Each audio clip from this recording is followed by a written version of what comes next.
याद रखिएगा जो डेटा आपने कंप्यूटर में इनपुट करना होता है उसको आप कलेक्ट करते हैं या उसको रिकॉर्ड करते हैं इस तरह से कि वो डेटा कंप्यूटर में इजीली इनपुट किया जा सके और उसको प्रोसेस किया जा सके। तो एक ऐसा अमल जिसमें आप डेटा कलेक्ट करें या उसकी रिकॉर्डिंग करें ताकि वो डेटा इजीली प्रोसेस किया जा सके, इस प्रोसेस को डेटा कैप्चरिंग कहा जाता है। डेटा कैप्चरिंग करने के लिए आपको 3 स्टेप्स परफॉर्म करने पड़ते हैं, यानी वो डेटा जो आपने कंप्यूटर में इनपुट करना है उसको आपने गैदर करना है, उसको आपने कलेक्ट करना है, उसको आपने रिकॉर्ड करना है। इसके लिए आपको 3 स्टेप परफॉर्म करने पड़ेंगे। मिसाल के तौर पे अगर मैं आपसे कहता हूँ कि आप अपनी क्लास के तमाम स्टूडेंट्स का रिजल्ट बनाएं, कंप्यूटर पे ये सारा टास्क परफॉर्म करें, तो ऐसा नहीं होता कि आप इतनी बात सुन लें और कंप्यूटर पे बैठ जाएं रिजल्ट बनाने के लिए, बल्कि सबसे पहला स्टेप आपको ये परफॉर्म करना पड़ेगा कि आप डेटा कलेक्ट करेंगे, डेटा कैप्चर करेंगे। अब इसके लिए भी आपको ये 3 स्टेप परफॉर्म करने पड़ेंगे, जिसमें से पहला स्टेप है कलेक्शन।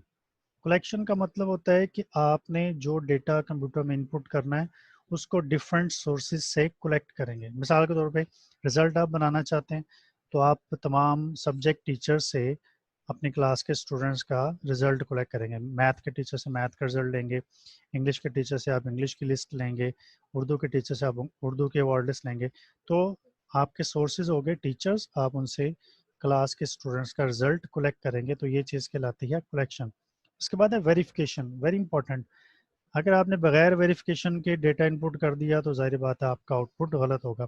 वेरिफिकेशन में 3 चीज़ों को चेक किया जाता है। नंबर 1 कि वो जो डेटा आपने कलेक्ट किया वो सही है, करेक्ट है। ऐसा तो नहीं है कि आपके पास जो डेटा है वो करेक्ट ना हो। क्या वो डेटा जो आपने कलेक्ट किया वो कंप्लीट है, मुकम्मल है, यानी आपकी क्लास में अगर 40 स्टूडेंट्स पढ़ते हैं तो क्या 40 के 40 स्टूडेंट्स का रिजल्ट आपके पास आ चुका हुआ है। और तीसरी अहम चीज़ कि क्या वो डेटा जो आपने कलेक्ट किया वो रेलिवेंट भी है या नहीं। रेलिवेंट से मुराद है कि आपका सेक्शन, फर्ज करें अगर ए जिस क्लास में आप पढ़ते हैं और आपने सेक्शन ए का रिजल्ट बनाना है, तो क्या वो तमाम जो रिजल्ट शीट्स आपके पास आई हैं वो सेक्शन ए की ही हैं। ऐसा तो नहीं है कि सेक्शन बी की हों। या आप सेकेंड ईयर के स्टूडेंट्स का रिजल्ट बनाना चाहते हैं तो ऐसा तो नहीं है कि जो रिजल्ट शीट्स आपके पास आई हैं वो फर्स्ट ईयर के स्टूडेंट्स की हों। क्योंकि मैंने कहा कि किसी भी तरह से अगर आपने इनको वेरीफाई ना किया तो वो जो डेटा आप इनपुट कर देंगे वो गलत होगा, और गलत डेटा जब इनपुट होगा तो जाहिर बात है उसका आउटपुट भी गलत ही आएगा। तीसरा स्टेप है कि आपने अब वो डेटा कंप्यूटर सिस्टम में इनपुट करना है, जिसको कहा जाता है कोडिंग।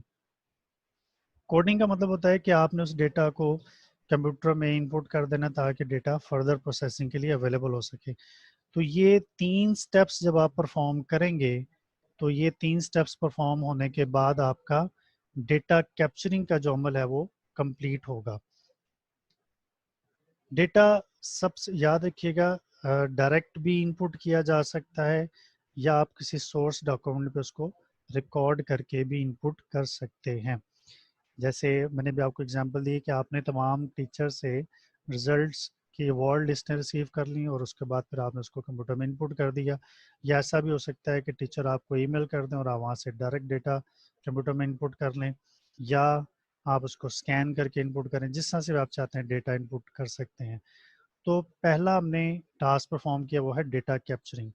तो आज के लेक्चर में हमने 2 बातों को डिस्कस किया। नंबर 1, डेटा और इंफॉर्मेशन में क्या डिफरेंस होता है। नंबर 2, ऑपरेशंस, और ऑपरेशंस में से भी हमने पहला स्टेप आज डिस्कस किया वो है डेटा कैप्चरिंग। डेटा कैप्चरिंग जब एक दफ़ा हो जाती है फिर उसके बाद हमारा डेटा कंप्यूटर में अवेलेबल होता है, उसके ऊपर फर्दर हम प्रोसेसिंग कर सकते हैं। अगले लेक्चर में इंशाल्लाह यहीं से हम कंटिन्यू करेंगे कि डेटा ऑपरेशंस क्या होता है और मैनेजिंग द आउटपुट रिजल्ट क्या होता है। तब तक के लिए अपना बहुत सारा ख्याल रखिएगा। अल्लाह हाफिज़।